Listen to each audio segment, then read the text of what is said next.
Next up, we have the Managing Director and CEO of Golden Horse Minerals, Nicholas Anderson. Bringing over 20 years of experience in the resources industry, Nick specialises in mining, capital raising, and corporate advisory. He holds qualifications in chemical engineering and finance and has previously held leadership positions as CFO of Rivet Group and as a board member of Kin Mining. Thanks, Nick. Thanks, Courtney, and thanks everyone for having me. Last week was the horse's birthday, 31st of July. Every horse has a birthday, and that sort of coincides with me joining the company about a year ago. Since then, we've done a major transaction with Emerald. They sit on our register. They're a 20% shareholder and very supportive. We listed on the ASX in December, raised 18 million, and we started drilling some holes in Mother Earth in February. Since then, we've hit some extraordinary numbers. We've built out quite a story in Southern Cross that I'll run you through. But swinging back to the horse's birthday, what does a horse have for his birthday? He drinks Chardonnay. Now, if you don't like horse puns, this may not be the presentation for you. But for everyone else, saddle up, strap in, and here we go. I'll run you through the mighty horse. If I can work the buzzer. There we go. Look, I'd like to start with the highlights and the key points of what we're doing here. We have a number of opportunities in Southern Cross, which hopefully you all know by now, but it's halfway between where we are in Cal and Perth. We have 1,800 square kilometres of tenure, and we've got about 20 identified projects and targets there. We have a flagship project being Hopes Hill, where we've focused in the first few months since being listed, and I'll run you through some of the numbers we've hit there as we go through it. In this package of land, we have extraordinary potential in terms of historical shallow data and information with rock chips and geochem.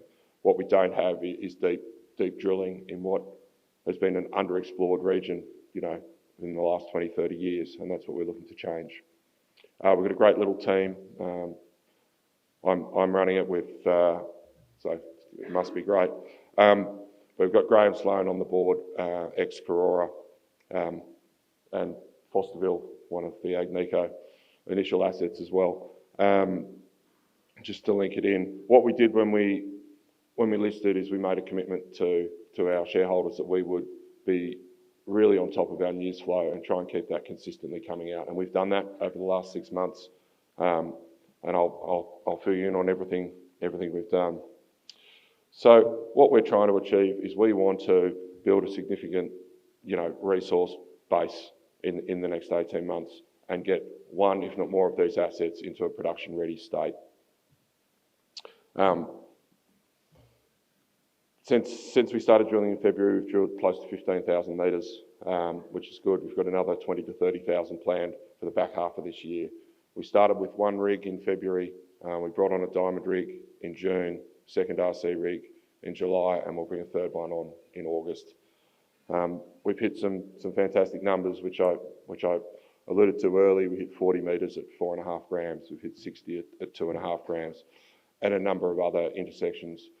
The key thing here is we're hitting grade. It's not too deep, and we're hitting really broad intersections in this wonderful lick of tenure we've got, where the greenstone joins the granite.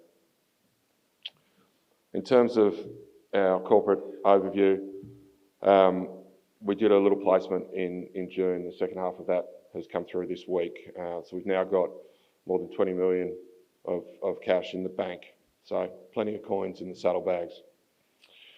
I ran through, there you go, there's plenty to come. I ran through the board earlier, and you can see we're building a nice little register of instos as we progress, and Emerald's there, our supportive major shareholder at 20%. Swinging back to Southern Cross, for those that don't know it, it's a historical gold mining region. It's produced more than 12 million ounces. It's been a little bit unloved and very fragmented in terms of the ownership over recent years. The team has put together, through 20 plus transactions, an extraordinary amount of tenure running 100 kilometres north from Southern Cross and about 30 kilometres south. In this tenure, we have multiple targets which we talked about. So there's plenty of assets in the stable. Southern Cross itself, great little town. It's got the main road and the rail from Cal to Perth runs through it. So we've got power, water, our flagship assets 5 k's out of town. So plenty of accommodation for the guys to stay at, and a couple of good pubs for them to eat at. So it's a nice location. In terms of our flagship project, Hopes Hill, it was previously mined back in the 90s. They pulled out a couple 100,000 ounces, a bit over 2 grams out of it. It's 1.3 kilometres long. That's 6.5 furlongs for the horsey people, if you're still with me. But only been mined down to about 50 metres. And why it wasn't mined was there was fractured ownership, and the entire length of this pit sat against the neighbouring tenure. So if you look at the picture on the board there, that drill rig is sitting on the neighbouring lease, and they never had agreement. The team's put all those leases together. We now have all the tenure surrounding this pit, and that's where we're getting to work, and that's where we've hit those numbers you saw previously. It does sit on a mining lease, which is nice. And it had a historic mill site there, so heavily disturbed ground. We've got a good relationship with the Murray Gooley in terms of looking after heritage and the land we work on. A bit of a plan view of the old pit, so you can see it. I don't know if that's showing up as well. Green dots on a green background looks like a good decision at this point. But they're the drill collars we've done. So we've pinged 40 holes so far in the first 5 months, and we've gone from the northern to the southern of this pit. What we're seeing is we're seeing grade in every hole. Every drill hole's hitting some form of mineralisation. The key ones are hitting big ones, and what we're starting to think is that this system was tenure constrained. It was different tenure at the north and at the south as well. We've got all the pieces now. We're going to start looking further north and pulling this pit south as well. I probably should run through, a couple of the numbers that you can see on the screen. In particular, the 60s and 80 metres at 2.5 grams. They are in the centre of this ore body, and that's what's going to build this significant resource. Very shallow in the south. I'll probably touch on that. We didn't think there'd be much there, and right down at the bottom of that pit, we hit, as soon as we went a little bit deeper, we hit 24 metres at 2.5. So this mineralisation will continue. It's just a matter of proving it up. And then in the north, the grade was looking strong. We had sort of 9 metres at 3, 16 at 3. And then again, when we went a little bit deeper, it broadened out nicely, and we hit 30 metres at 2.2. I'll put everyone's favourite picture at the moment is the long sections with the gram metres on it. We only had historical data, down to about 100 metres in this pit, and everything since then we've drilled. We're seeing some pretty significant plunging chutes under this old pit. The geos are thrilled. They're frothing. Every now and then we've got to rein them in, but sometimes we let them off the leash a bit too. So that's why we got the diamond rig in. We've just got the results back from the first diamond hole, and you can see at 340 metres below the pit, we hit 4.5 metres at close to 10 grams. So this ore body is going to be huge. It will continue. The opportunity for the open cut and bringing this into production will be really exciting. But what we haven't really explored yet, and what we're going to, is what does this look deeper, and can we drop some undergrounds off it? The boys have dropped some downhole EM down the first couple of diamond holes. We're waiting for those results. They're expecting a couple of lenses to light up, a bit like some similar mines in the region, and from that'll help target where those plunging chutes go down at depth. I'll run you through sort of from the north of the pit to the south of the pit a couple of cross sections. Starting at the north, which I talked to there, and on A, we had some interesting intersections under the pit, and then when we dropped deeper, we started to hit some broader, thicker mineralisation at grade. We then stepped down towards the centre of the pit. The deepest part of the pit there was got down to about 70 metres when they mined it. Our first hole, hole number 1, lifted quite significantly and almost poked its head out in the bottom of the pit. We told the drillers it was a re-drill, it was unacceptable. We got the assays back and we forgave them because we hit 60 metres at 2.5 grams and they didn't have to re-drill that hole at all. Since then, we've gone a bit deeper and we're still seeing continuation of that mineralisation. We hit 40 at 4.5, 30 metres below that. So this ore body in the centre is truly exceptional. Moving further south, we've got, as I said, a bit of data back from that first diamond hole. We've only got pieces of it. The geos put in some smoky quartz that they got excited about, and they came back with that 4.5 metres at a bit over 9 grams. So that does show us that these shoots will continue at depth. We're waiting for the rest of that hole, and the next 2 or 3 they're in the lab at the moment. And then we swing to D, down south. We've now gone, the full 1.3 k's down this pit, and again, as soon as we dropped in a little bit deeper, we hit 24 metres at 2.5 grams.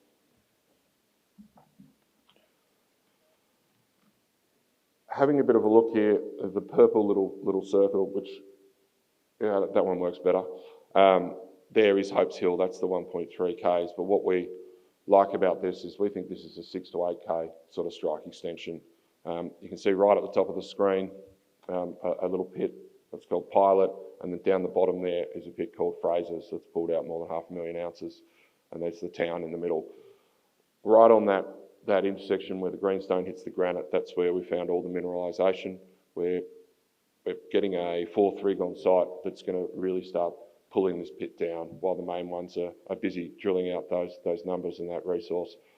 It'll start to test south of Hopes Hill in Renegade all the way down to that salt flat you can see just north of the town. Just a bit conscious of time, so I'll keep ploughing on. We did do some network pretty early on some of the first intersections just to verify, what we're working with here as we plan to bring this asset forward. We hit exceptional results basically. We hit 96+% in every sample. I would have been happy with 90, but we're pretty thrilled at that, and that's continuing at depth as well, which is nice, which makes it really easy when we look to how we process this.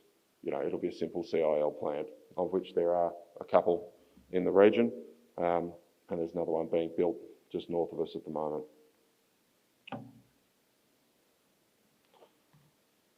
I did start with this enormous land package that we have, 1,800 square kilometres, and some of the opportunities in it. This rig will be going up and testing a number of these other deposits. We don't just want to focus on Hopes Hill here. We want to have a number of these sort of 1 million ounce deposits coming through the pipeline. We have on our tenure a little asset called Star of Enuan that was the highest grade mine in Southern Cross. It consistently pulled out dirt north of an ounce, which is good. So we've done some rock chips on it. We've got things organised. The structural guys have been up there, and hopefully in the dry season and in September we'll get a rig up there and start to test that target. Just before Christmas, just swinging right down the other end of our tenure, we did a small program of 20 shallow holes, 80 to 100 metre holes in a place called Hakes Find, and you can see there on the bottom right, a lot of those holes hit good intersections, 10 at 3, 11 at 2.5, almost from surface, outlining a nice little oxide pit that we can continue to progress as well. When we listed, we had an option over some tenure in the Northern Territory. We've exercised that on what we call our Sorrel project. It's got a 88,000 tonne of actual copper metal resource on it at the moment. There's 20 plus breccia pipes visible from surface up there on that tenure. Only 7 of them have been drilled and not extensively. We are incubating this project at the moment and just working through what it looks like as we build towards finding out the right home and bringing that out. So why Golden Horse? Why invest? We have a fantastic tenure package in Southern Cross. We've got a flagship project there with exceptional grades coming out. We've got all we need in terms of infrastructure in that town. You know, we will be setting up a core shed and all that work in town locally as well. We've got a great little board, and we will continue to deliver now on this strong, consistent news flow, you know, for our shareholders and bring them on the journey. So, yeah, the horse is just getting warmed up, to be honest. So all the punters out there, get on the horse. Thank you.